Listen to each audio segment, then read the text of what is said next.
But you don't know why. There and hand over the title. Well, I did what I had to do.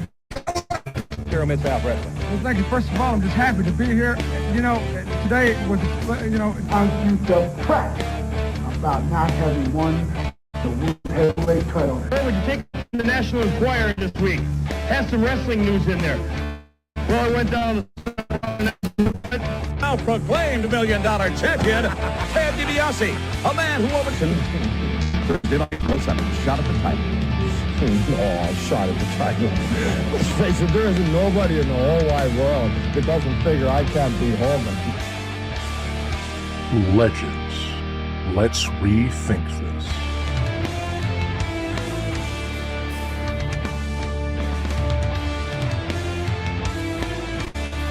Hello, everyone, and welcome to the latest installment of Legends. Let's Rethink This.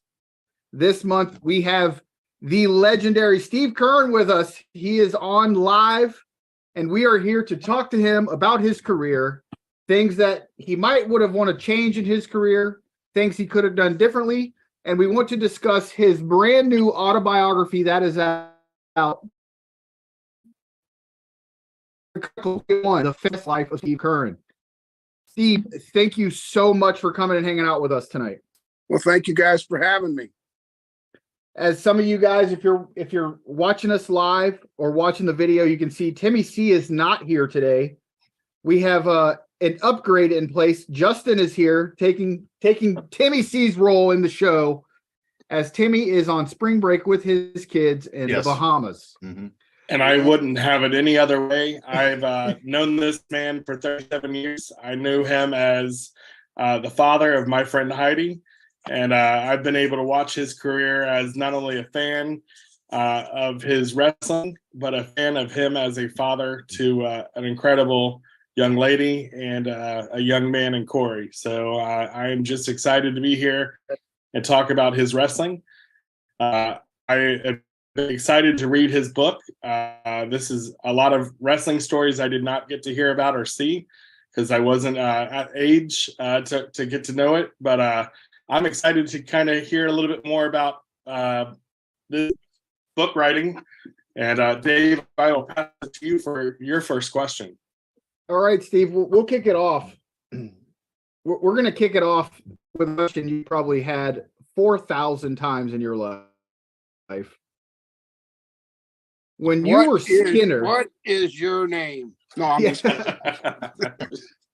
When you were Skinner in the WWF, yes, sir. What were you chewing on that was your chaw spit that you would spit on your opponents? You know, a lot of people thought I was chewing tobacco because it looked just like it, but it was my idea. I mean, back then was really a kind of a transition in wrestling from wrestlers to characters. And it was based on action figures and toys and merchandise and dolls. And, you know, just a plain looking wrestler could just, you know, kind of get boring. And so when the whole thing went down, the first time I went out, I didn't have the chewing tobacco. And I wrestled up in, I think it was, I'm trying to think of the name. It sounds like a A1 sauce place, Worcester, Massachusetts, Worcestershire or something. Worcester. That's it. Yeah, that's it. I thought it sounded like some kind of steak sauce. Anyway, when I first went out there, I couldn't buy a boo. I mean, you know, that part of the country, I hadn't been up in there in a while, but they're heel fans. I'm from Detroit, Philadelphia, New York, Boston, any of that area. The heels are the baby face and the baby faces are the heels. When pulled me aside after my match and he said, "Hey, Steve." I go, "Yeah." He goes, "So what was that?" And I go, "What do you mean?" And he goes, what did you just do out there? And I kind of felt funny, you know. I was like a 15-year veteran there, maybe more. And I said, I just gave you a wrestling match and I beat that guy. And he goes, yeah, but you're supposed to be out of the Everglades. You're supposed to be alligator poacher. You out wrestled a guy like Bret Hart. He said, you made more moves than Bret Hart. But as a matter of fact, you can't know all those moves. I said, yeah, well, I couldn't buy a boot. I got a little excited. And then when I started thinking about the character after that, I thought about the character I was depicted from was from the movie Deliverance. And I started looking at the character profiles and I started realizing, now what would get heat with me so far as being somebody watching? And I started thinking about chewing tobacco. Not only did I think about chewing tobacco, it was letting it run out of my mouth or into my beard or just gross or whatever you could call it, you know? So I'm not man enough to chew tobacco. I mean, you know, so my alternative, I came up black licorice. I would chew a half a bar of black licorice just before they'd call me and get it going. And then when my ring music was the sounds of the Everglades, it sounded like bugs and insects going. And when they say, okay, the bugs are playing, I'd roll around on the dressing room floor, get up, take a bottle of water, take a big swig and put the other half of the licorice in my mouth and go out there. And so I knew it'd be kind of juicy and running out of my mouth. And I carried a little bean can at first and would spit in it, but it kept getting lost. They wouldn't bring it back sometimes, you know, my stuff. And anyway, the stuff that I was chewing was actually a licorice. So, but it added heat because I got to spit on a bunch of people on the way to the ring. And I finally got some booze, but I think it was more I was spitting on them than it was because they didn't like the heels. I always laugh because I'm from the South. Growing up, my great grandmother chewed tobacco. And she chewed it looked like an old brownie. And she would sit in her rocking chair and she'd bite that thing. And her spitter would be sitting across the room. And she'd just rock forward and boom, right in that spitter and just keep rocking. And it looked so funny because I always thought that when she spit, it looked like chocolate syrup. Nah. So well, it's pretty nasty. I mean, you know, it's like when I was a baby face, when I first started your baby face, you couldn't say anything that didn't insult people. So your interviews really sucked. I mean, you know, you couldn't mention your opponent being old, fat, nothing. I mean, you know, because you'd insult half the audience. Well, in doing so with the chewing tobacco and everything, I knew if I could spit on enough people that I'd get them worked up. And plus, being a heel was so much fun to me, you know, and I was a character. All of a sudden, I'm not Steve Keirn. I'm not responsible for this guy. This is Skinner. And now I'm one of the guys in the woods with Ned Beatty going, hey, boy, you got a right pretty mouth. And I went all the way.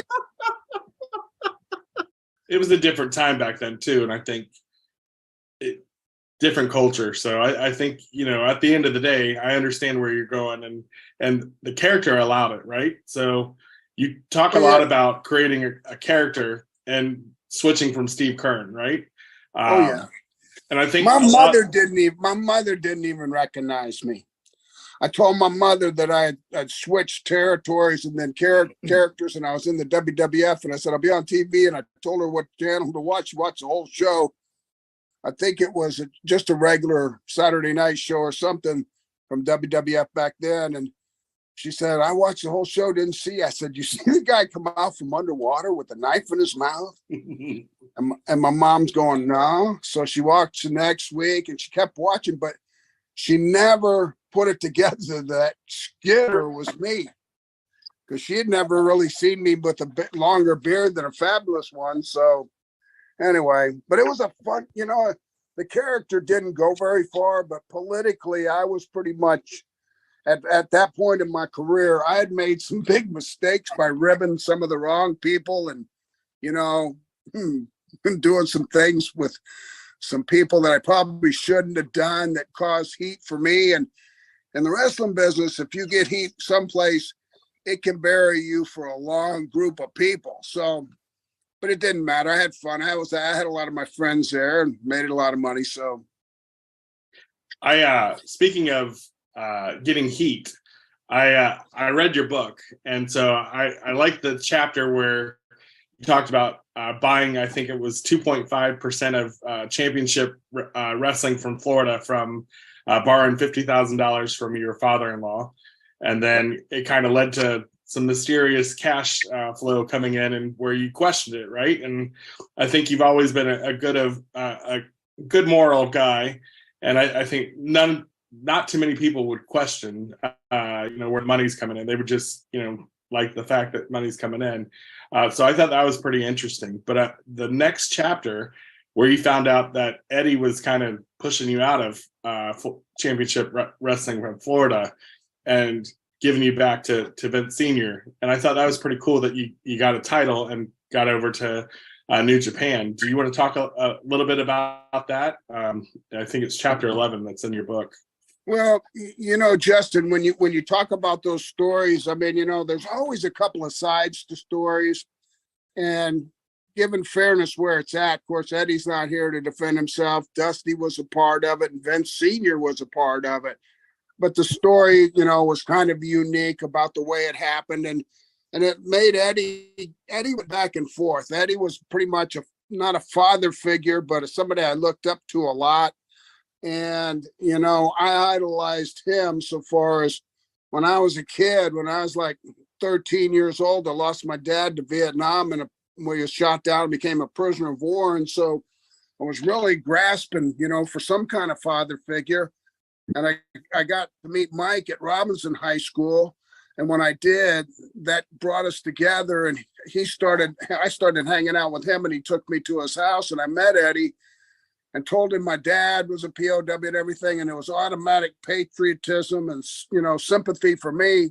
And so he gave me things. He gave me jobs. He gave me opportunities to do things. He gave me to make money for the company, the wrestling business and everything. So I was introduced to it early. And also, whenever business transaction happened during my career and the things I write about, the bottom line is it's just Steve's side of the story. You know what I mean? So it's like anything that I say tonight on your show, when it comes to wrestling or anything, this is the simple part of it. After 44 years in this industry, wrestling is simple. It's an opinion. It's your opinion, David's opinion, TJ's opinion, anybody watching. It's their opinion, what they like, what they think it should be, who they think should be doing what. And that's based on experiences.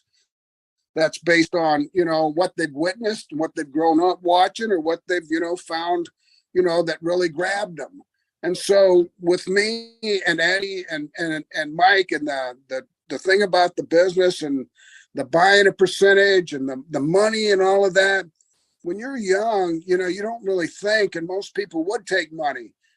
But I have always had a fear of going to jail. I don't want to be somebody's roommate in jail. You know what I mean? I might think I'm tough, but I might be in there somebody tougher and be somebody's wife, and that's not going to work for me. So, whatever experience I had with them, I never have any remorse. I just state facts and stuff, and my opinions of what happened were, manipulation, young guy, access to money. And then when it came right down to it, I was questioning cash because, cash in a paper bag is mysterious enough to me. But to get it on certain nights all the time, it's telling me something's happening. And, all it did was give me a deeper education into the business I was in. And by the time I'd been in it a long time, I got the whole thing. I know exactly what went on in all the territories because I worked 50% of them, and I know exactly what it went on in promotion. And that's why I focus personally, not on being the main event in wrestling, not on being the most remembered or popular or whatever wrestler, but being the owner. I want to be the owner. I want to be that guy, because that's the guy that makes the money. And that's the guy that calls the shots. You know, titles and all of that stuff, they're handed to you by somebody telling you you're going to get it. If you guys came to my house, you wouldn't find anything in my house that's got wrestling, has anything to do with wrestling. It's not because I didn't love what I did. It's because that, you know, I just understand that it's a work, it's a business, you know, and so my ego doesn't blow up with something that I did in my past for sure. That's what wrestling needs more of. Too many guys are worried. That's what wrestling needs more of, though. Too many guys are worried about being on top or looking bad or something. And we've had this discussion on our other podcast, and I always went back to Scott Hall. Pin me, pay me. I don't care as long as I get a paycheck. Good to go. And that's what wrestling needs more of. Now Scott had a tendency to be a whiner for a while there. When he went from Razor Ramon and went to WCW, those guys stirred it up down there. I don't really know.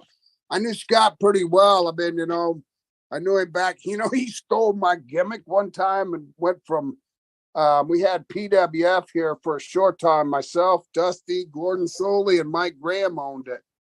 And when we were running it, Scott came in and we had him. And then when he left, he went to Georgia to go to work, and he went to Scott Gator Hall. And he called me and he says, "Listen, Steve, man, I know you'd be upset, but I took your gimmick Gator thing." I'm going, "Really?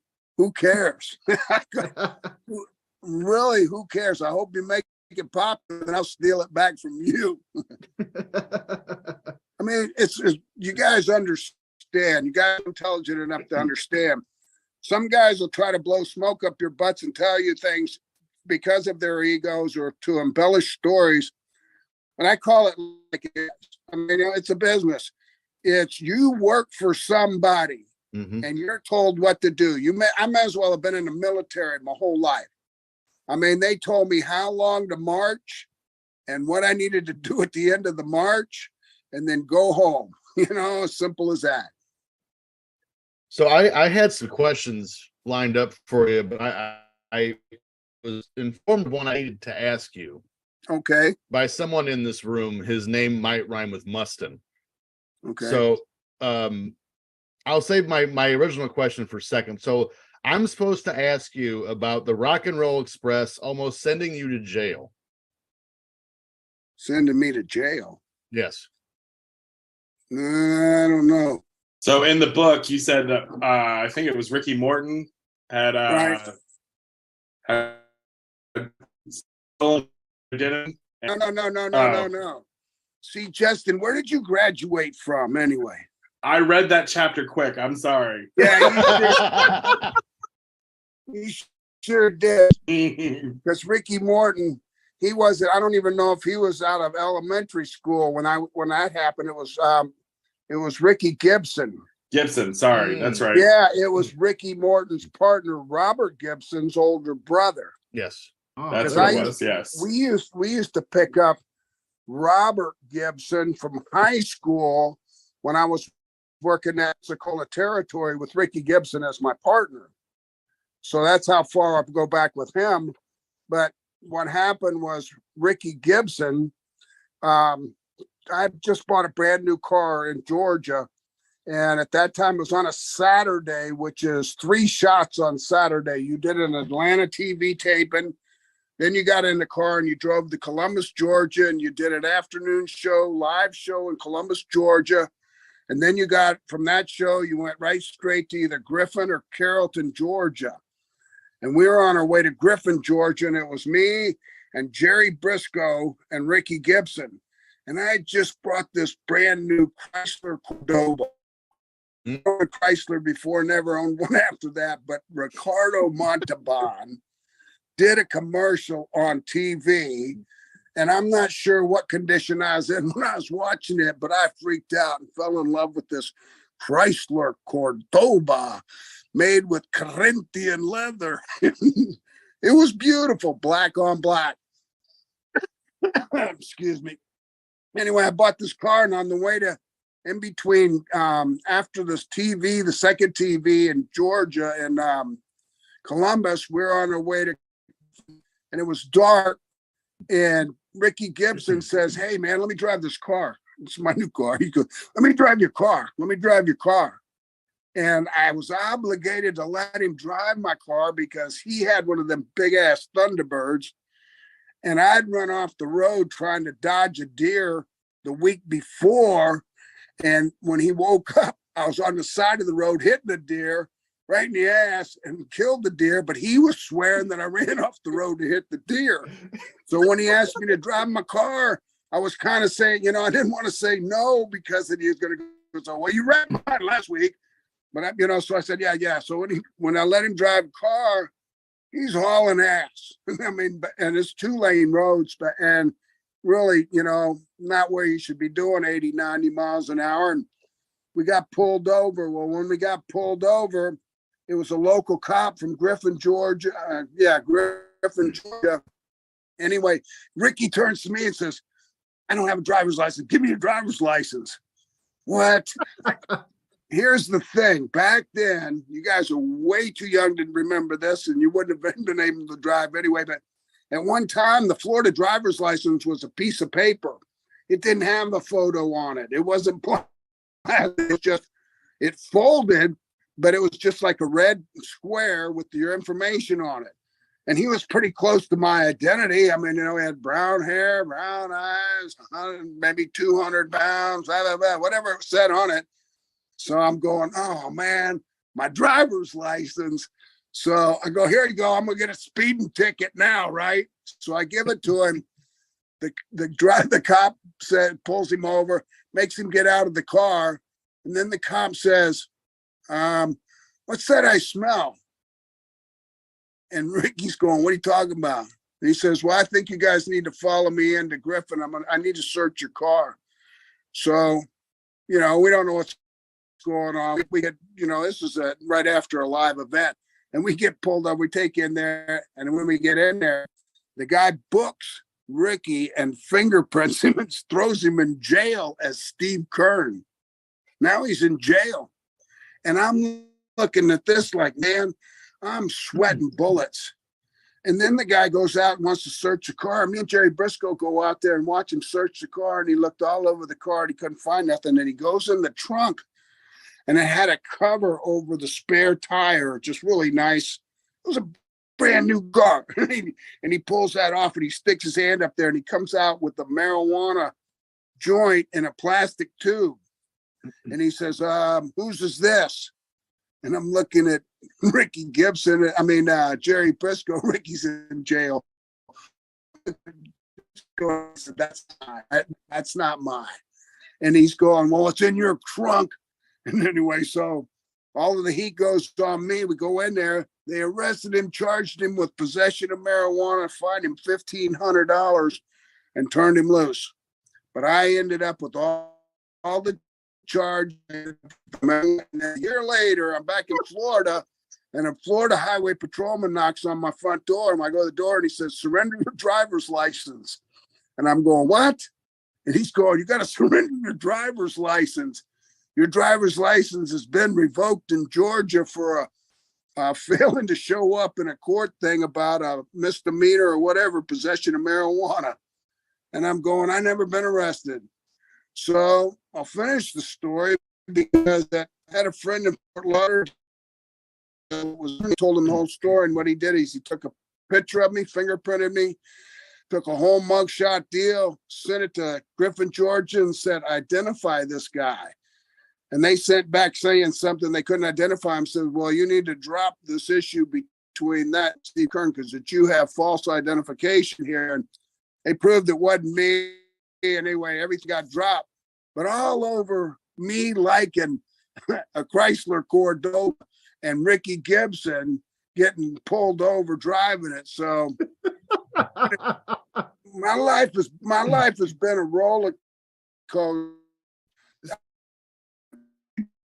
For years in this insane asylum of a wrestling business, it's almost impossible. I'm coming you could have done something with that gimmick, though. You could have been the first ever Nails. We got a convict, Steve Keirn.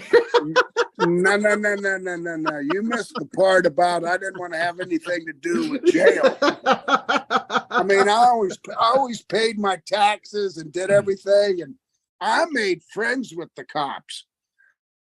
I'm friends in every coliseum, arena, every venue that I was ever in. I used to go in the back and just start talking to the cops because they always had great stories about the things going on in their cities. But I used to, if you as friends, and had some of my friends arrested. That was one of my best ribs, having you arrested.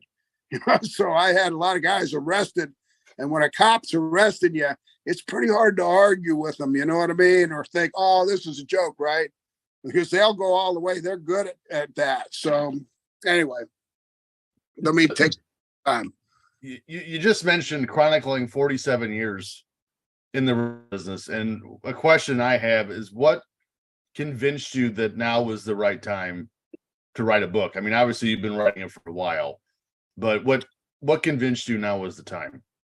Well, it was 44 years, and the reason I wrote it now was because I have friends that have written books, and they've been trying to get me to write one, and they're trying to me. And here's what my thought process was. When you're out of sight, you're out of mind, and time keeps on going.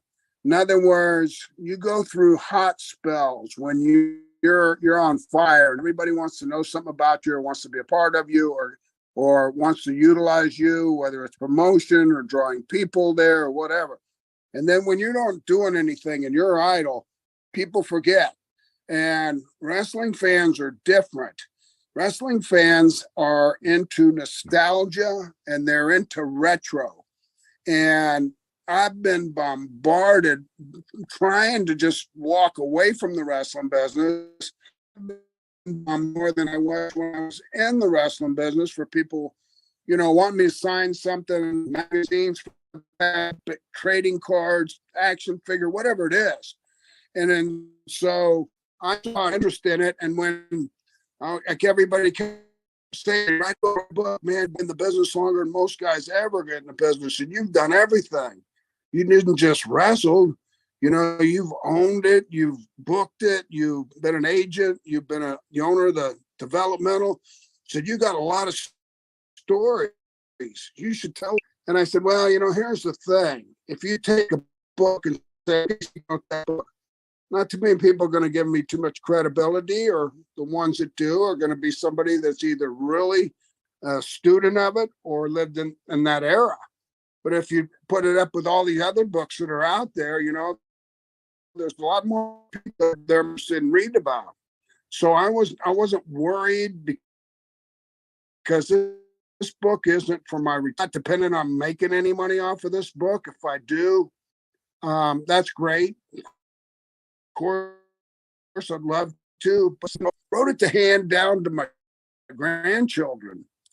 How does my daughter, like Justin said, Heidi or Corey, my son, stories about me, if there's not written down? Heidi read the book and she's freaking out. She goes, Dad, I didn't know you did that. Dad, I didn't know you got caught stealing hubcaps at the mall in West Shore. Dad, I didn't know you failed for 15. I mean, so my daughter's getting educated.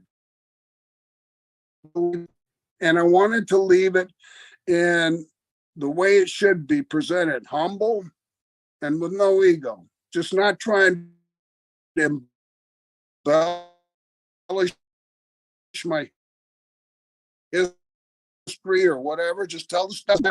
After this book, it gets really intense, and the reason it does is because now I'm at the end kind of my career runs.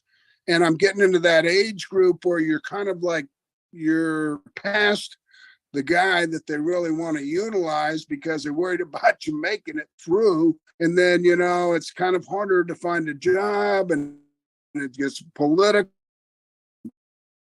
And one of the things I vowed to when I was a young guy and started in Tampa was when I wrestled at the very beginning of my career, I wrestled guys old enough enough to be my grandpa. And I said, man, how come you're still wrestling? And they'd say, well, you know, bad investments, but anyway, none of them were good stories. And I said to myself, you know, one thing I'm not going to do, I'm not going to be an old wrestler. I mean, no matter where I'm at in my life, I'm going to pick a time where I'm just going to say, I'm not getting in the ring anymore. And here's my input for you all is that I didn't want to embarrass myself by taking my clothes off and having a performer to the top of my game. And I didn't want to embarrass my kids. I don't want to, my kids are going through school, you know, their dad's Skinner. What the hell? Macho Man and I did Corey's 3rd grade class, Bring Your Dad to School Day. Wow. And me and Randy was such he loved my family so much, and we're such close friends. Randy goes, brother, you're gonna do Corey class. I gotta be there. And he got that we stood that class, Skinner, Macho Man in full dress, and talked about why you didn't want to grow up to be a wrestler. And I'm saying, can you imagine? He's the good guy. Look how ugly this guy is, you know? And Randy was really intense stuff, but you know, it was just hard enough. So I didn't want to be an old wrestler. I didn't want to be somebody broke down and just getting by. And, you know, it was just choices you have to make. Anyway, so the time to write the book is now, because I'm still sane. That's another thing. A lot of my friends are nuts. I mean, crazy already. They've got diseased brains, or they've had too many licks on the head. When I get together and I eat lunch with a lot of my friends, some guys living in Tampa and around here, that we go together and sit down and eat lunch. But a lot of them will ask me the same damn question 3 or 4 times, you know, and I'm looking at them and I'm going, I'll come home to my wife, Terry, and I'll say, listen, if you ever see me doing something, will you? I don't know if you know when you go crazy or not. So I wanted to get it out of the way before I, you know, slip into darkness or wherever you go. Do you participate in the coffee club in Tampa? Do you mean the Legends Lunch thing? Yeah, the Legends Luncheon. Yeah. Yeah, he's one of my best friends, and he wants me to go all the time. But here's one, because I'm really straightforward. I got 2 bosses, God and Terry, my wife, bottom line. So I don't have to answer to anybody, but I'm straightforward and honest. But when I go to the Legends Lunch, a lot of times there's a lot of fans there and everything that I don't know the difference between fans and old guys that I've wrestled before on smaller independent groups. And they're coming up to me, talking to me, hey, brother, hey, I hadn't seen you in a long time, you know, and hugging me. Everything. I'm going in there and everybody wants to hug me, and I don't even recognize them, and I don't even know them. And I started getting kind of freaked out. When I lunch with my friends, I want to eat lunch with my friends. I don't want to talk about, you know, wrestling matches and things like that. I want to talk about how's your family, how's your injuries, you know, how's your knee? Oh, my knee's gone. I got to have 10 knees put in, you know, I've lost both hips. I mean, you know, we talk like old guys, but at the same time, it's a camaraderie that only people understand. It's you've given your body to this guy's hands, time to trust things to you and not kill you or cripple you. And for that, the gratitude and the respect, love is phenomenal. And so when we sit down, I mean, you know, a lot of times I did to pull a joke on one of them or whatever, and I kind of end up the butt end of the day. But you know, it's just true comedy. Cauliflower Alley in Vegas, one time Brian kind of tricked me. He wanted me to induct a good friend of mine who had been a referee. His name was Mickey J. He just passed away last year. Mm-hmm. And he was a really close friend of mine. He wanted me to induct him for the Cauliflower Alley Club. And when I got out there, Brian inducted me as a trainer of the year or some out of me. I'm a speaker in front of wrestlers.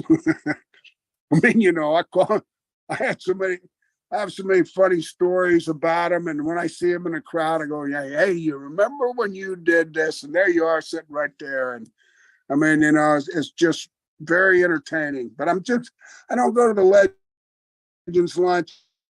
And even the boy call me, hey man, how come you didn't come watch me get inducted?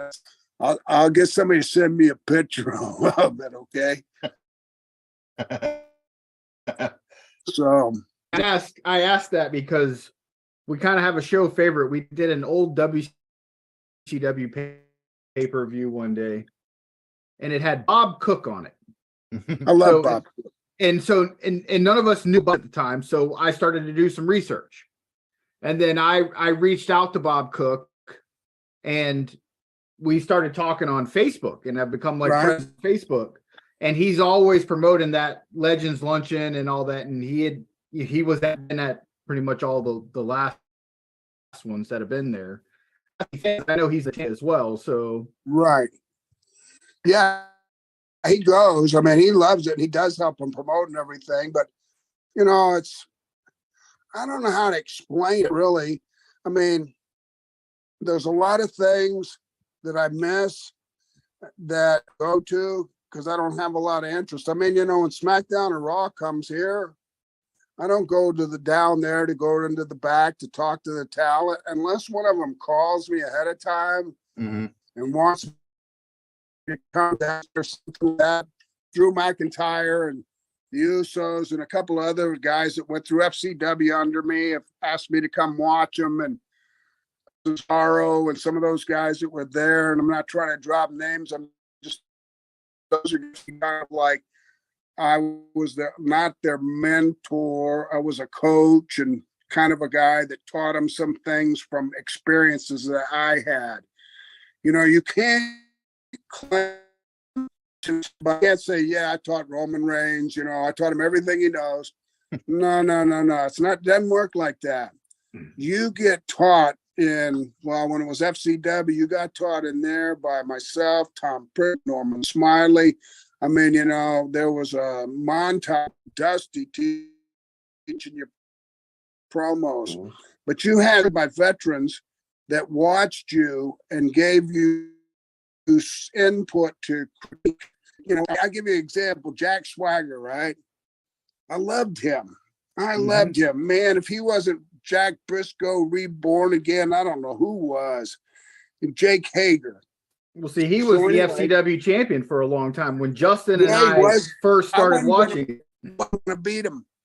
I wasn't going to beat him. One of the things I had him doing is going out and saying, well, I'm 88-0 or 89-0. I just pick a number every night and tell him what to say.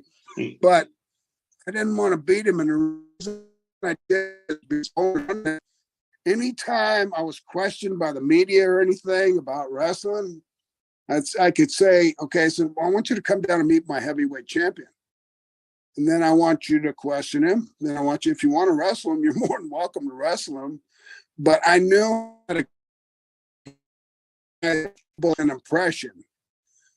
To me, an impression of wrestling, not somebody in tennis shoes, not somebody that can do aerial moves, is somebody that looks like a man that's going to kick your ass. That's when I started in 1972. Guys look like men. Eddie Graham told me from the time 20 to 30, Steve, you're not going to draw any serious money from this to be like a man that's had his ass kicked. and kicked and kicked and kept getting up. Because when you walk through the audience, every guy in that audience sizes you up. And when you can turn and look at everybody in the eye, and they don't get anything, that's a man. And so that was kind of what it was built on. Don't get me wrong, I don't argue with it, at the same time, it doesn't have the same flavor as it did when I was there and when I was a young guy. And the bodies, they weren't the guys that wrestled back then were just big barrel chested, big barrel bellied. I mean, you know, big legs, but either hairy or, you know, freaking or whatever. But, you know, when you said Ox Baker, could you imagine having to wrestle him when you're young? I mean, you know, he was horrible. I hope nobody's his relative there, but he was horrible. He was so slow. He moved so slow and he talked so loud that you could hear him trying to call high spots in the third or fourth row. I mean, the referee was constantly. And he goes, "Okay, kid, fight back." well, now that everybody in the whole building knows that, I guess I better fight back. What was the name of the bar in Newport Richey where you guys started putting on shows? Oh man, what was, because that's when I first went. I feel like I'm playing Family Feud, man. I don't know. I don't tip of my tongue. I know the first show ever was at Dallas. Yeah, but that's in Tampa. We got hooked at this bar because they wanted it every week. Yeah, so I started going. I started writing for a website called Coco Sports, and they wanted somebody to do that. So I went up there and I got like a media pass to go in, so I didn't have to pay to go in. And I would sit at the bar, drink beer, food, and one of the greatest nights of my life was at this bar in nowhere, Newport Richey. I go into the bathroom.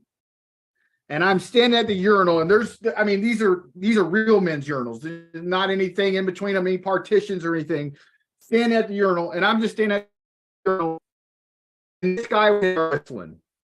And I'm not paying attention, you know, I'm doing eyes forward, sitting at the urinal. And I just kind of see this guy stand next to me, and I look at him, and he looks at me, and I go, You're Dusty Rhodes. And he goes, "The American Dream, baby," and you're taking a piss right next to it. I'm surprised. One of the greatest nights ever. I'm surprised he was that friendly with you.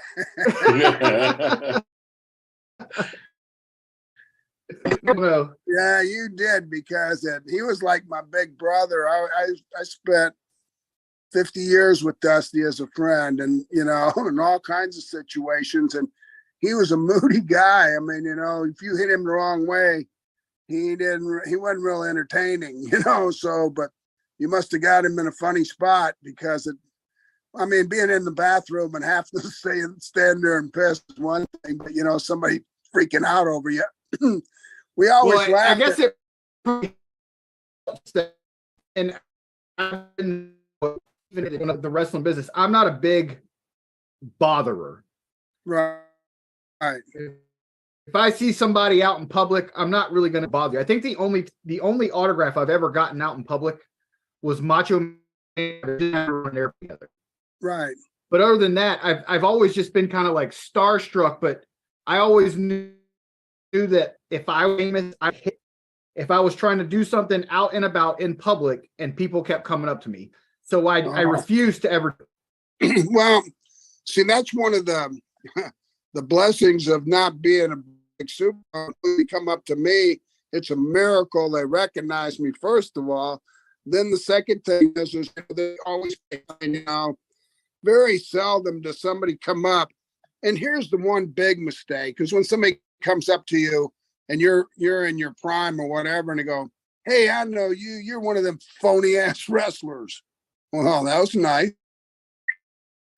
I mean, just insulted you to death. I mean, but so it depends on the approach. I mean, that's one of the reasons I don't hang out with like Hulkster and some of my friends that I grew up with since Robinson. I mean, to be around Hulkster in public, may as well be standing with frickin' Elvis. I mean, everybody comes up and you can be standing up, everybody will push you away and, start pushing you. Well, I'm not cool pushing me out of the way. I mean, excuse me or whatever, but even if I'm 71, I still get a little insulted.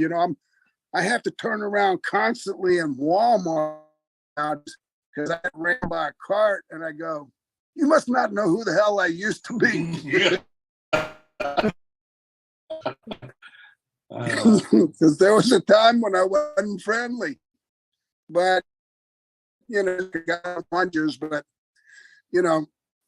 there's that bar. It's like on the tip of my tongue. We had to go there all the time.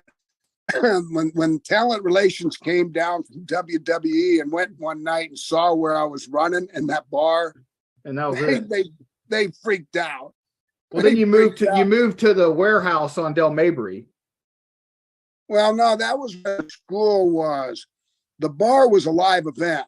No, the bar, but then you started running FCW from the warehouse. Ethan and I really used to go to that show every week on Thursday nights for like $8. Well, that was Heidi'd be there selling popcorn, right? And and you had all the posters all over the wall, and it was the same crowd every week. We always had the same seat, just entrance. Yeah. Well, that's because that was a reincarnation of my roots.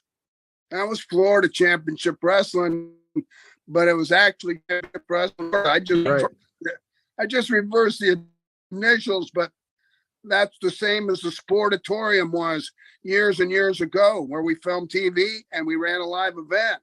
And then the same as any venue. When I first started, remember I had to build the whole school, and it took a warehouse and gutted it. And we built it, but I had to go by all these city codes. I jumped through hoops. I never built it. Struggled with that for 6 months, having that place built. And then once it was built, I utilized it for a arena for live shows, just to add another show. Here's the reason for information. The reason is because when you're learning to be a professional wrestler, you can be in a school all day long, 10 years, and never get it. You can go in front of live audience 4 times a week and fail forward. In other words, go out there and see what you suck at and how you can improve it and how you can, go forward. And you're gonna get live people giving you real response. When you're in a cold gym and your peers are watching you go through spots or maneuver, whatever, there's no reaction that you're getting from an audience. And the secret to the wrestling business is not how many moves you know, it's how to perform in front of an audience. You guys are smart enough to look at talent and look at some of the biggest name talents and how many moves they actually made. I mean, Hulk was for 5 to 10 moves, but he was one of the best, icons of our industry and one of the biggest stars ever. So he need to know flying head scissor, drop kick or anything like that. Hell no. I mean, even Dusty could do 3 or 4 moves and stop and shake his ass. And that was better than 10 drags for some guys. So I ran live events and I started off anywhere I could go. I went to flea market and flea people. I put them in front of armories. I put them in front of, state fairs all over the state. I got to where I ran 4 to 5 shows a week. But what I tried to teach them, all audiences, and the better you get at that, a big audience is a piece of cake. I think small audience would be worse than the big audience. Oh Yeah. my God. Yeah. I can remember when I was young, I'd freak out, but when I got old, the small shows that they're on, and I'd do either Skinner or Doink or something just to get a payoff. And I'd look out in the audience and there'd be like 20 people. And I'd go out there and I'd say, hey, can you all get over here all on one side? I mean, you know, I wasn't afraid to talk. They're over there and 3 on this side and 10 down there. I want you to all to sit on the same side. But it is, if you can get people, here's the deal. People don't like to be stitched, but when they can react in an audience, and usually in a crowd, it's easier for than it is when it's singled out, because if they're too much on the spot, it's the same thing. Here's another big education from history. At one time, all the Coliseums would turn off their lights. We were in Memphis doing the Fabulous ones, me and Stan, and they'd turn off all the lights and hit us with spotlights. We'd come through the audience. Then I think it was 911, or not, maybe it wasn't 911, maybe it was something else, but it was a mass shooting or something. No turning the lights out in Coliseums. Well, that's a whole new ball game, because if the audience doesn't want to get up, stand up and be a spectacle when they feel like everybody's looking. And when the lights come on, the audience turn the volume some, pretty much for all of us for a long time, till we got used to it and found another way to crank them back up. But, you know, a lot of changes have happened. By the way, one of our friends Yeah. of the show, Moose, we call him, his real sarcastic, but everyone calls him, the bar was called Bourbon Street. Bourbon Street. Boom. There it is. Bourbon Right. Street. Yeah. Awesome. Yep, that's exactly the place. Well, Steve, we wonderful. We got 5 minutes before the hour is up. Do you have a couple minutes to answer some fan questions? And then the thing is, obviously, your book is available on Amazon right now for people to go buy. We would love to have you and be the first podcast once your second book drops on Amazon. So reach me and let me know when that comes out. But we would love to have you back on. I appreciate that. I got 1 second. I want to say one thing too, because the guy that wrote for me, his name's Ian Douglas. He's written, I think, 5 other wrestlers' books. Yes. Bohemian Rhapsody.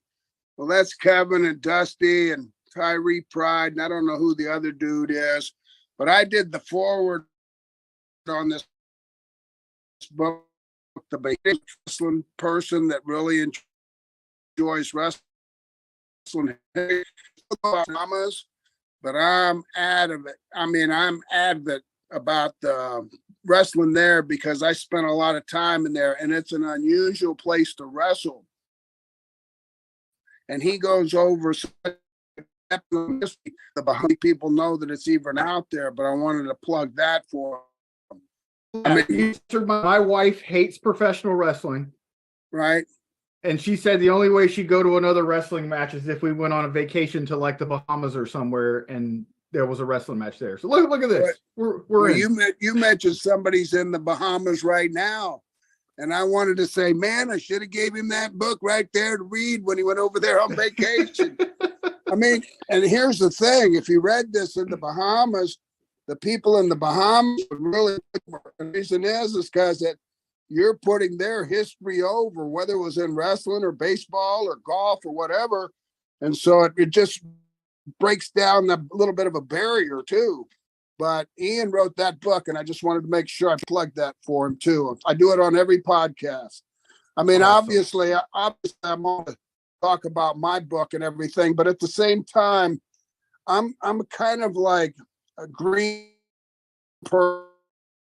You know, I don't know how to sell it. You know, they told me, says, oh, order a bunch and that go sign them. That sounds great. but I don't, I don't know how to take money from people and do all of those kind of things. And I've always felt a little strange about sales. I mean, what I did for a living was easy for me. Story less good versus evil. And the way I did it might not have been the best way, may not have been the way everybody else liked. The way I did it with believability. I really believed in what I was doing.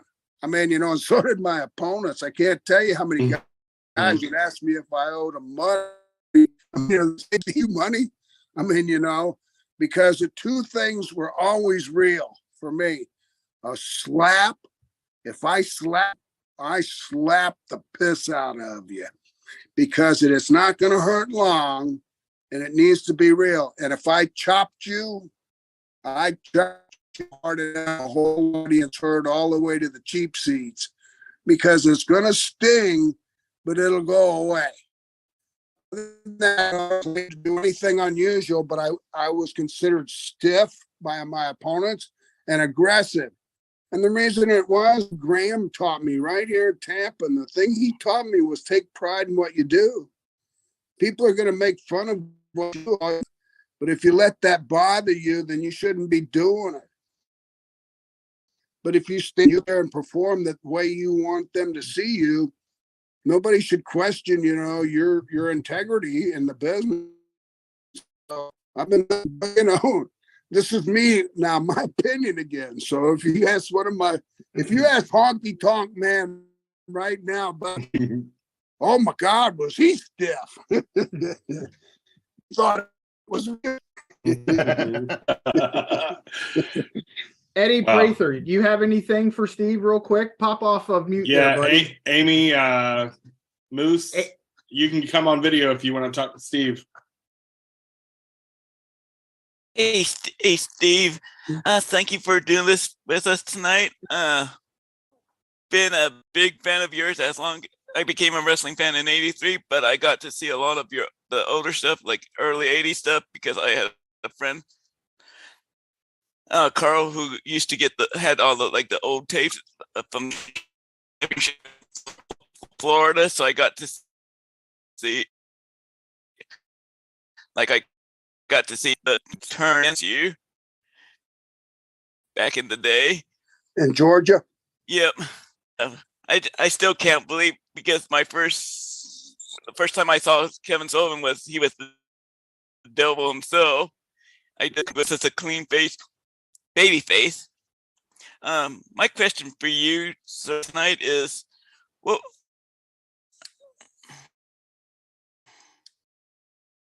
was your favorite?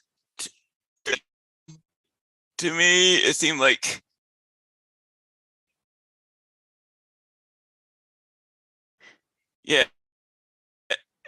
you look like you could run. Right. Well, my favorite, and here's the territories I worked. Of course, I worked the Pensacola area, which was a Mobile territory under Leafield. I worked out of Georgia, Chandler, Carolina. I worked for Jarrett in Tennessee and Mississippi, and then I would fly in for Bill Watts, and then ended up working AWA for Vern Gagne, which encompassed all. And this was easy for me. Any of my friends could tell you and answer this if we were playing this as a game. I'm impartial to Florida, and it's just the whole thing. I grew up in Tampa as a kid. I played with a skimboard, like Gandhi. I grew up there playing with a skimboard since the time I was old enough practically to walk. I could walk to the, and when I started wrestling and I had to move away, I started getting uncomfortable when and I never understood my friends from up north and Minnesota and Kurt Hennig, and I can't figure out why y'all wait till you're 65 to move to Florida. I mean, what's the deal? I mean, you guys are in the house. When it snowed in May, NBA's done. But Florida was my favorite.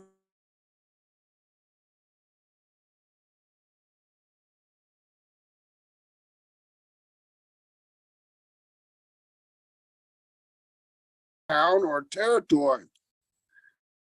People were more friendly, and if I got out and went into a store, said, "Hey, did you tell me where the wrestling's at tonight, the matches?" They gave me really nice, very friendly.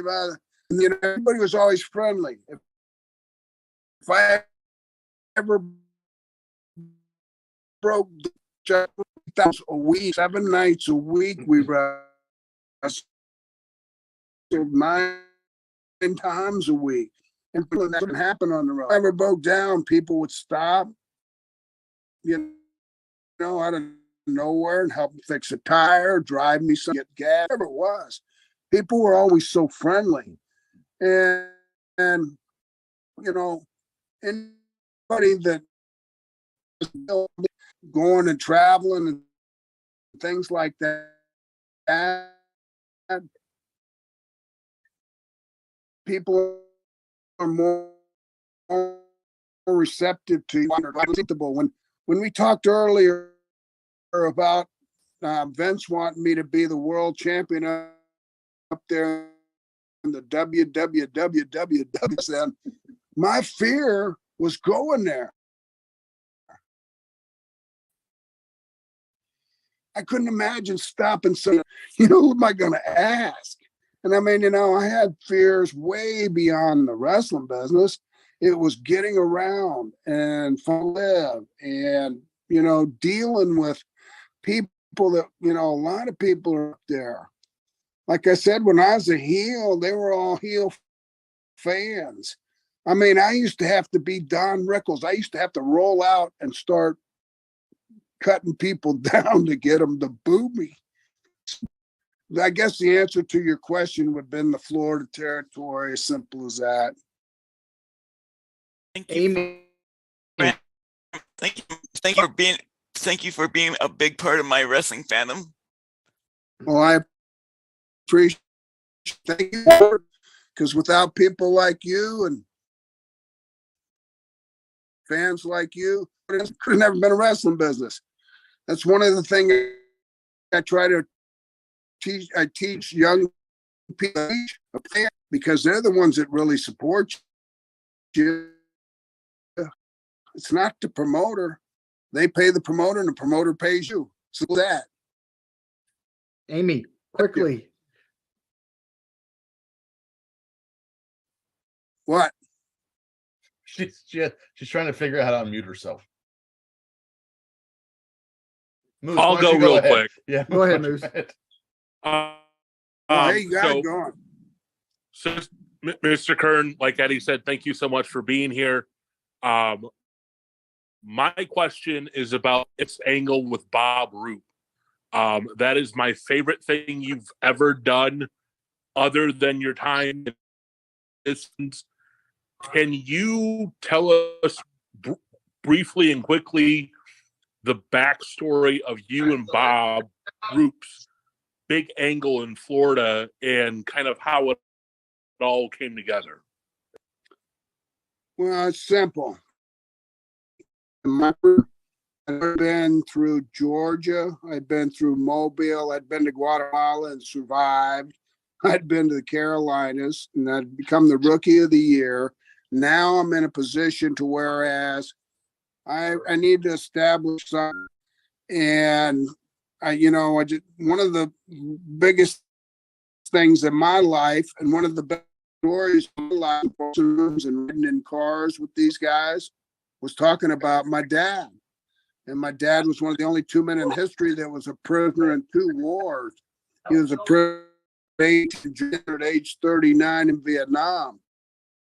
Wow. And there I had so much war stories that I was telling them. And when I started thinking about it, I thought, well, what if somebody was to help my dad? And then I started going, maybe I shouldn't do that. This is a wrestling business, and he deserves, peace and all of that.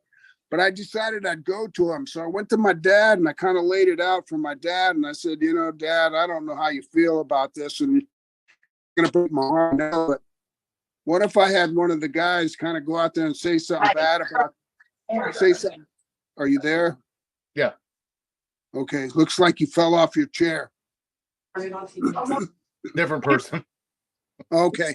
So anyway, with that being said, we worked out the deal. To go.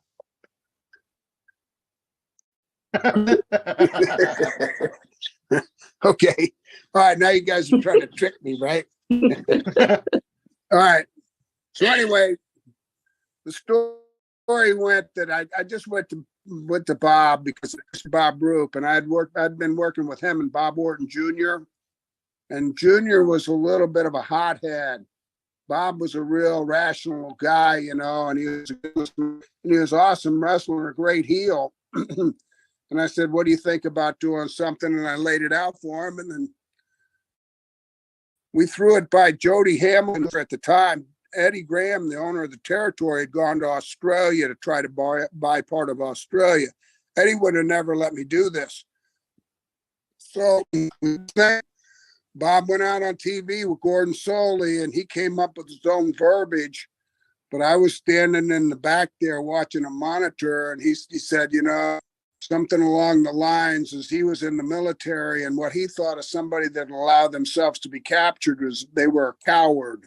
So I didn't really that. I blew through the door, and everything in that building was pretty flimsy. The door on the dressing room, the whole everything. And when I went running by the camera, I ran into the camera, but I couldn't turn fast enough. So I kind of ran in the camera and drove in. As I'm looking at Gordon's desk on the run coming toward it, I imagined running around the neck. But then I was thinking in my mind, that doesn't look like I'm as serious as I should be. So I dove over the desk, and the desk was up a little bit, and I didn't really excel at high jumping when I was at Rock.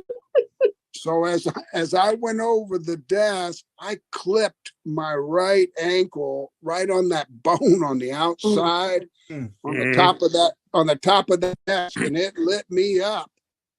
But when it lit me up, there's no stopping. You don't just stop and say, okay, let's do this again. You got to go. And so I did. And this is part of my reputation. It did. And I can tell you time and time again why I was chosen to do some of the things I did, and some of them you don't even know about. But I come in and I was really wailing them. And I'm pointing right straight in the face, but I was whacking them, and I attacked them. And, it was good enough, but it was emotionally enough. And when I got to do my interviews, all of a sudden I had a new set of interviews. It wasn't, just meaningless talk. It was emotion over my dad, my family, the country, everything, what he just said. And so it just came off naturally. I mean, Bob Roop thought I was crying almost because I'd hurt my ankle so bad. But it wasn't. I'm an emotional guy. I talked when I was 21 years old after not seeing him for 8 years. And the emotion that on me where I was told I couldn't go out on the runway to greet him, that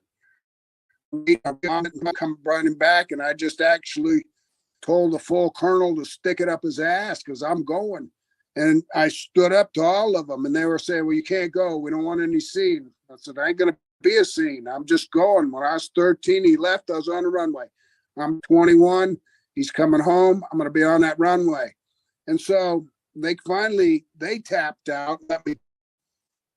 My dad stepped off of that plane and I saw him, my emotion took over and I out and bolted, ran right to the plane, scooped him up my arms, crying like a baby and carried him all the way home. I still get emotional when I tell this story in public in front of us. I don't know what it is. If it's a weakness in me, then I'm not something that really touched me in a different way than sometimes people can be emotionally, moved. And that's what it was. And the whole angle was based on shifts in wrestling nowadays and those days. In our day, when I started, and I say our day because it's an older timer guy day, we did wrestling by emotion. They do wrestling today by movement. They go by movement. The fancier the move, the high flyer, the moonsault, the dive through the rope, that is their reward for their attendance in the matches. We went by telling a story, knowing just the finish, and having to go out there and formulate what the audience really liked and taking them on good verbal guys, be the bad guys and the good guys and make it real obvious, but at least somebody could yell at somebody. Psychologically, I've studied my industry. Psychologically, I studied my industry, and my industry is a simple thing.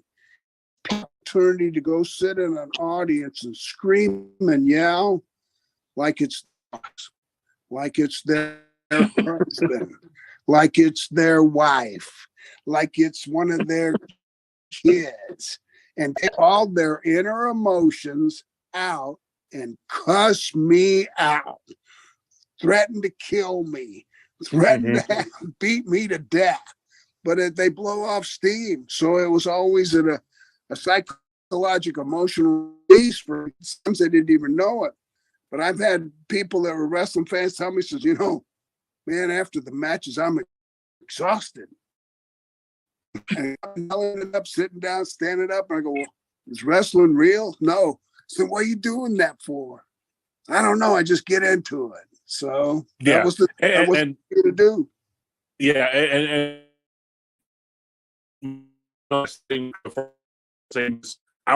again, it's because of your generation and gentlemen like yourself that have inspired myself to go back to wrestling school and bring some of that psychology and that approach into the ring once it's my time. So thank you for everything you did. For that emotionally vulnerable person, the video of you running on the runway to get your dad is one of the coolest things I think. I'm telling everybody who's seeing this or listening to this, you need to find the video of Steve being out to his dad on the runway. It's on YouTube. It's one of the most emotionally charged things that you can watch, and then go watch the angle with Bob Roop, because it will make you fall in love with what Mr. Keirn was talking about, the psychology, the emotion, and the investment in professional wrestling. So, Mr. Keirn, thank you so much. Thank you for being a fabulous one. You and Stan were one of the greatest tag teams of all time. Miss Amy. Wait a minute, you're going to further your education? Yes, sir, I'm Cody Hawk. Okay. Well, here's a couple of pieces of advice, and it's just advice. I'm credited for training more people in my industry than anybody. The success rate was based off of some things from FCW. It wasn't just because of me, it was because of the positions they were in. But here's one of the most important things you need to know about success in wrestling, no matter what area you're at. First ingredient, and the most important, is what I have on my chest, and it's passion. You have a true passion for what you do, because you're not going to always feel like treated fair. Yourself anybody, because it wrestling's not fair, and the most and very importantest thing you can do is be somebody that everybody likes in that dressing room. I don't care if you humble yourself before what you would normally do. I don't care if you buy everybody a hot dog. I don't care what you do makes people. My success in this business, which people may not know how successful I was, but I consider myself very lucky. But my success wasn't based on being in the family of somebody. My success was being a part of something else. It was about what my personality came to life in the dressing room, and that I was a humble. And when somebody said, "Hey, would you put my so-and-so over that night?" I didn't look at him with a crap face and say, "Oh, okay." I looked at him and said, "Sure, I'd be more than happy to." And I know they'd do it for me. Always be the person that's a giver. Every time you sit down with an opponent, ask them what they want first. Ask them what they want to do. Ask them if they want to make. And then ask them the most important question is, are you hurt? Are you having it? Tell me now before I do something out there. And I hurt my back last week. Just tell me now so I know. But be courteous and be kind. The best friends I had and the guys I are the nicest people you ever want to associate with. And that's where you need to be. It sounds simple, but you're not going to make everybody happy. But the ones that you're not making happy, out-kind them. Just be kinder than they are. And that's what really helps. Honest kindness. Amy, before you Yes, go, sir. and I'm going to give you the floor.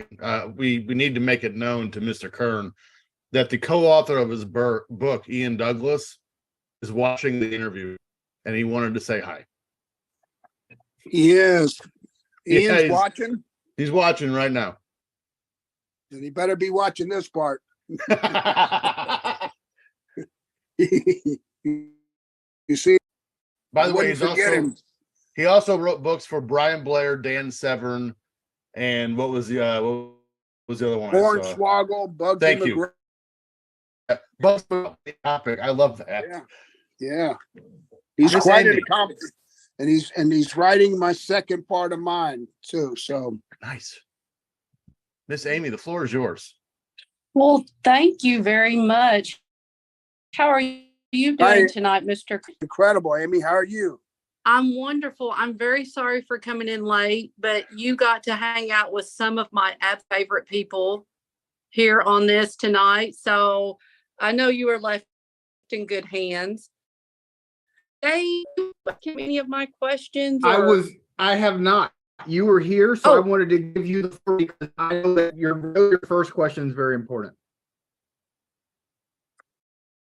Yes. Well, okay. I just wanted to move myself. I'm sorry. You're good. I sent Dave my questions in case I didn't make it, but I wanted to know, what do you feel about current tag team wrestling? Do you watch anything current? Do you have any favorites or your thoughts about it? Well, my thoughts, first of all, Amy, I mean, when I formulate something, I always make sure that whoever I'm speaking to understands it's my opinion. And I'm not a mean guy. I mean, I'm not going to try to shut people and critique them and be an armchair quarterback and knock people that are being successful. I mean, I'm not favorable to a lot of things going on now, but I was favorable to a lot of things in the WWF, and I was righteous, and I was told what to do and what they could do and what they couldn't do. Here's an example. one of the most important ingredients that's missing, and it's because Vince or part of the match are referees. Referees do not participate at all. I mean, they count. Yeah, I get it. I mean, they raise hands. I get it. I mean, they're when I was a talent, both sides, babyface and heel. When I was a young baby, I was in the room being a hold, and I didn't know what to do. I mean, I'm sitting in front of a live audience. Guy's got his arms wrapped around my neck. He's not saying nothing. I don't know what to do. I just sit the referee, and it could have been an old wrestler that matured into a referee. And I'd say, I can remember asking Sonny Myers, who'd been a wrestler, and I say, Sonny, man, I'm lost. And he would start telling me things to do. He would start saying, okay, start fighting back. And I grab his hand and start like you're going to try to come up into a standing wrist lock. And he would start giving me incentives. Plus he would give me thoughts and snap me out of the Slim Jim that I was in. I mean, I'm going, okay, I get it. But the things that I see, the tag, there's not really a focus on tag. They get tag matches work is pretty much the way singles work. If you get a team like, let's say, the Road Warriors, you get a team like the Road Warriors when they're not dominating team in that territory. And then there would be some other teams on the opposing side to feed them. And then they would get rid of some and then bring new teams in, and it stays equal. It's almost like watching tennis.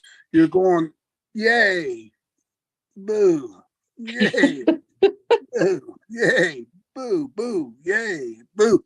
I mean, and then the aerial movements and stuff that have coordinated, I'm not a big fan of that because I look at the match in a total, not just from what's going on, but what's about to go on. I know what they have to do.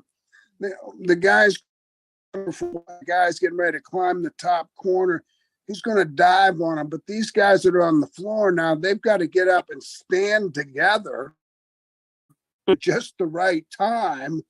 And if that guy's not diving, now they've got to, maybe do, hey, 1, 2, 3, up. 1, 2, hey, I don't know what they're going to do, but they have to just for that. And that to me is, kind of wasted movement, and it's not stuff. If they focus more on a story and how to run the match throughout, I'll give you an example. A normal story in a wrestling match, and I've been an agent, I've been a booker, and I've been every facet, but you sit down and you talk to the talent and say, okay, this is what we want to happen out of this. We're trying to build Steve for a couple of weeks down the road for a while, so we're going to beat you, but we don't want him to beat nobody. We want him to be somebody that's competitive to him. So we want you to take it to him. And then, make it to where the people aren't going, oh, he's going to win this one. He's getting everything. You know what I mean? So tell a story, but make it a mystery. Don't make something that people can predict. I mean, and then with the shows and the things, I just, when I watch guys walk to the ring, when I see jump the top rope, how much taller than the top rope, I'm not buying them. I'm not buying it. This is a tough person. I'm sorry. That's me personally. I'm buying it. This is a great athletic kid that can do some aerial moves and got some fancy moves, but can he really beat somebody up? And that's what this is. Wrestling is a fight, or both. And so what are you trying to portray? And so, the tag teams of my Anderson brothers, different guys that were, big burly. There you go. Man. That guy's a man. I mean, and he never wore a pair of tennis shoes to the ring. And when you're playing in tennis shoes, saying tennis shoes, and now y'all are going to notice how many young guys are wearing tennis shoes. But that's for aerial and acrobatic moves. If it was real, what would I'd rather be kicked with? Was tennis shoes or wrestling boots? I tell you, put the tennis shoes on the guy all day long. I like the ideas and the concepts. Get back. When I watched the build up for WrestleMania this year, I kind of got excited because the pairing and the matches, and I looked at the characters. And of course, Ray must never be as big as he's ever been, but at the same time, he's got such credentials and he's been such a great talent for so long. He overcomes size. But most of the matches were, big guys or athletic guys or guys that look like they trained. I mean, put an extra effort into their strength, their appearance, stand out. You stand out. When we would go through the airports in the WWF in the early 90s, when we walked through the airport, there was no doubt who we were. Mm-hmm. There was no doubt. I mean, you walk through the airport, people didn't go, well, those are football players. No, not with that look. No, those are wrestlers. And so the guys like Drew McIntyre and Sheamus and Gunther, those are the guys that I like to see. Well, you're about favorites now. Yep. I mean, I talk to these guys all the time. I just he started laughing with me, right? And I said, don't sell nothing. You're too big and bad. Just make them work for it. He goes, thanks for the reinforcement. And I go, like, quarterbacks. I feel bad for anybody that's got to get in the ring with Gunther for those chops. Let me tell you, at one time I had Drew, Sheamus, and Wade Barrett. Yes. Yeah, we were there. At the warehouse. I had them live events, and then I put them with guys that were skittish. One funny story is when Brett DiBiase, Teddy's youngest son, was here. Both of his sons went through FCW, but the youngest, he is kind of not a girly guy. He wasn't too tough looking. Anyway, he had his first match in a high school in Pinellas Park, and I sent him to the ring. And I pulled Sheamus aside and I said, hey, Sheamus, I said, go to the ring. And Sheamus said, I'm not supposed to wrestle Brett DiBiase. I said, my show, he's my friend's kid, and I'm going to give him his first rib, and I'm going to give him his first wrestling lesson tonight. And Brett's jumping around in the ring. He's all trying to look like really important. And here comes Sheamus with a badass look on his face. And Brett could read Brett's lips. That's not my opponent. That's not my opponent. And the referee was laughing because I stepped right out of the dressing room, folded my arms, and just kind of got, okay, let's see what you got, kid. They had sat there and planned a match for 4 hours. And now he had no clue what was going to happen. But that's part of the business. I mean, it's unbelievable, but at the same time, it's not supposed to be a joyride out there, and you need to either have some sweat, blood, or tears, because if they're paying to see it. Exactly. This was great. This was wonderful. Steve, thank you so much for joining us tonight and to sit here and talk with us. And this is something that we absolutely would love to pick up on and do again. Yes. We sure. No problem. I'm going to be sending Miss Amy a brand new copy of your book. Got one just like it, Amy. I mean, we didn't even talk about people. Still have so much to cover with you. Yes, That we do. when you have the free time, we would absolutely just be ecstatic if you took some more time to spend with us on another date. Yeah, I've got a lot to tell. I mean, when you try to condense down 44 years and writing the first book, I kind of was really racing in my mind to try to go back 50 years. I mean, I'm pretty sharp, but at the same time, your memory, you little. And now, since I've been researching and just trying some more things together, as I've gone into the second one, and we've gotten into the Skinner and the development of Skinner, and then Doink, and then several different things, and then going into being an agent, and then going into taking over the whole developmental. There's so many facets that I'm already telling Ian, what are we going to do? And Ian's giving me some things that we can do is have so many things recorded, pictures and things of articles and stuff from my whole wrestling career that people haven't seen that I've kept. I can insert something and say, this brings back a time that should have been in the first book, but I wanted to mention it because I forgot to tell you about the time I painted Brian Knobs of the Nasty Boys on the painted his eyes, painted everything while he was passed out. And I mean, I don't want to let stories like that slip by. Yeah. Now, Brian Knobs don't want me to tell some of these stories.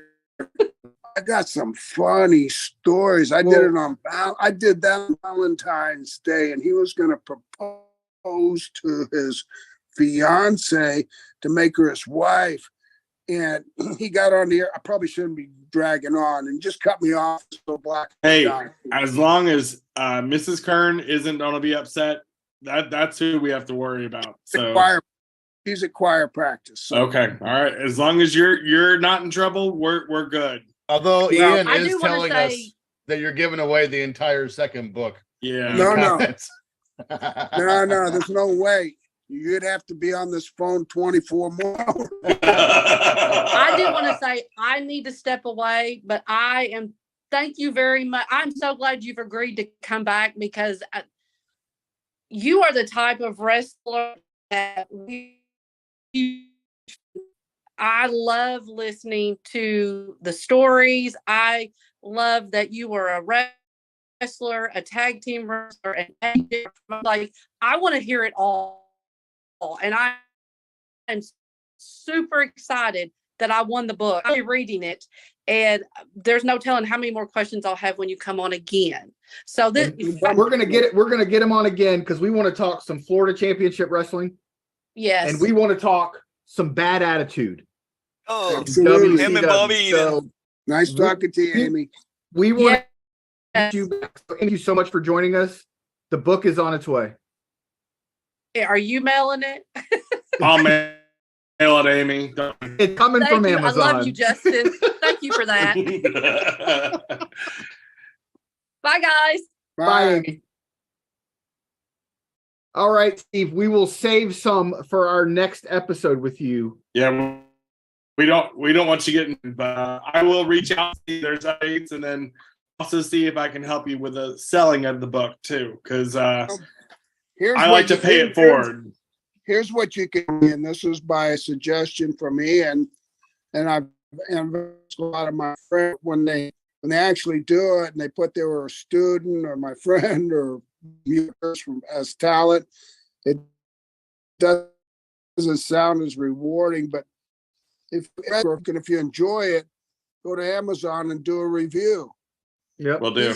We'll do that, really, and also we'll try and set something up. We have our own podcast, and we're working on another podcast. Okay. And maybe we could get you to record a little 30-second advertisement for the book. Okay. That we can put on the podcast itself. And so that's something that we'll reach out to you. We'll send you some notes. You can kind of get with Ian and discuss what you want to do. And we can put that podcast as a form of advertisement. Okay. For going on from here on out right now, especially on our Filter Free podcast. I mean, I think it would be just that's easy, and we get listeners. That's just a free way to get you out there because Yes. I mean we can't say thank you enough for this time. Well, no problem. I got a lot of things I can talk about and things like that, and I appreciate the opportunity because you guys are giving me the opportunity to come here and sit down and just.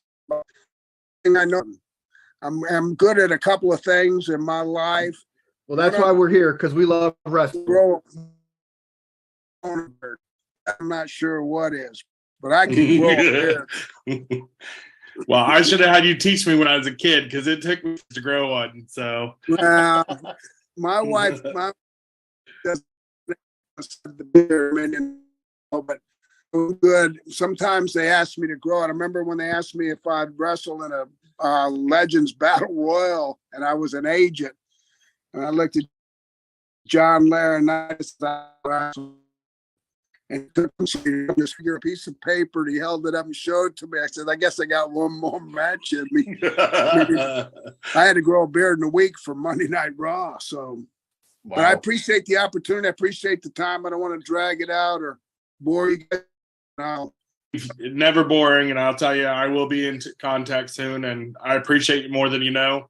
You've left a legacy not only for your children, but for the wrestlers that you've touched lives on. So yeah, thank you for what you do. This has been great. This has been great. Well, and David, I can't wait. David, I appreciate it. But Justin, you need to pick up the phone. Yeah, I don't appreciate that semi-whole thing.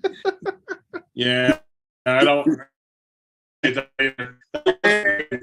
I will be down here.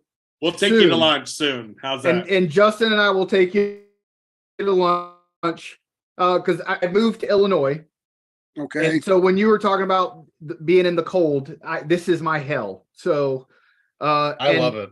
It's what he gets for being a Seminole fan. I are currently in the process of moving to Alabama now, so we are working our way back down south. But my mom still lives in Citrus Park in the same house that I grew up in. So 5 times a year. Yeah. So I'll be down. We'll before I come down, we'll set something up and we'll take you to lunch one day. And you know where Gun Highway and Casey are? Yep. Yeah, that's right where I am.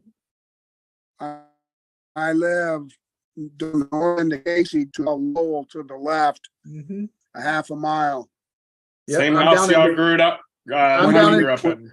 When the my kids mom's still in Woodmont. Still in Woodmont. When Justin was growing up, we lived on Wyoming Avenue off of Casey, but we moved right around the corner. And so Corey actually lives one street over from where we grew up over there. He lives close. But I was going to say one thing, Justin, you owe this whole thing to Heidi, because I called Heidi when I realized it was you, because Terry said, you remember Justin?